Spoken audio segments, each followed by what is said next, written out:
بسم الله الرحمن الرحیم.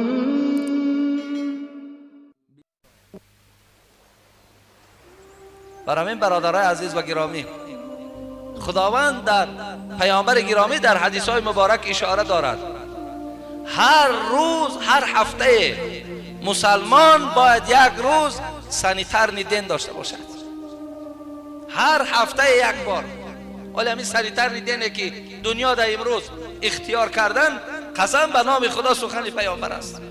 هر هفته باید مسلمان از خانه و از وجود خودش یک نگاه خوب را انجام دهد.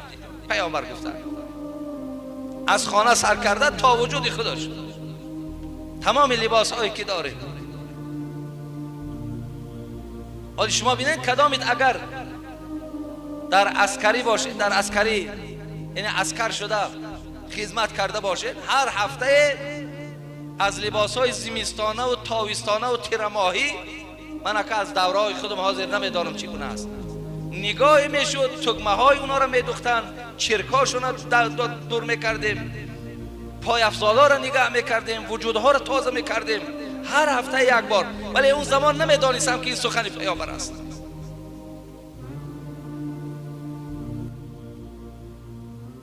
این شم جای تأسف است که دادرای عزیز امروز ما بعضی همون جمعه هم که آیم حتی لباس تازه مانه نمیپوشیم. نمیدانم با کی را میمانینش، نمیمانی در این دنیا 90 سال. حضرت مولوی اشاره خوب داره، با قرطانه کنه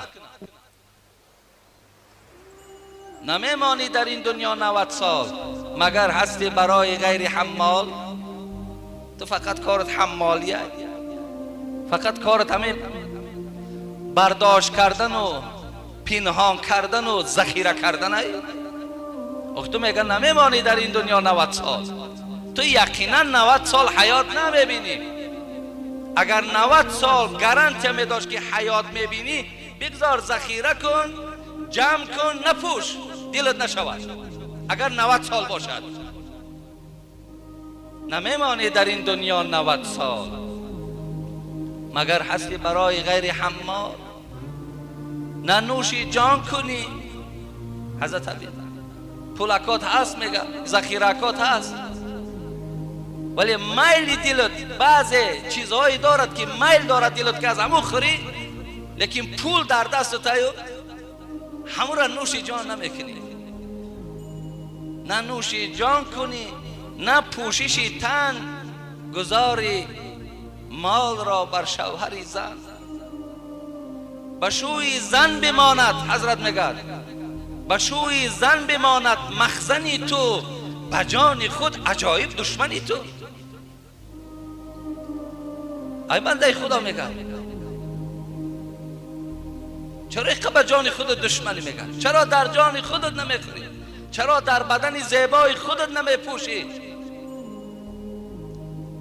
شیخ سعدی هم خدا رحمتش کنه کم نگفته است. کسی جمع کرد گوشه بینهاد، خودش مرد و زنش با دیگری داد. هم تنیست دادر عزیز. حضرت مولوی میگد نظم شنم خانم میگد یکی اگر وقتی از دنیا گذشتین و زنها را زار زار گریه شدیدین، نگوین که اون گریه برای شماست، اون گریه برای دیگرش است. دیگر کی میشیده باشه؟ با کی میشیده باشه؟ با کی یک جای میشه؟ حضرت میگه گریه برای اوه، او اشک شادیه، میگه اشک غم نیست. بسم الله الرحمن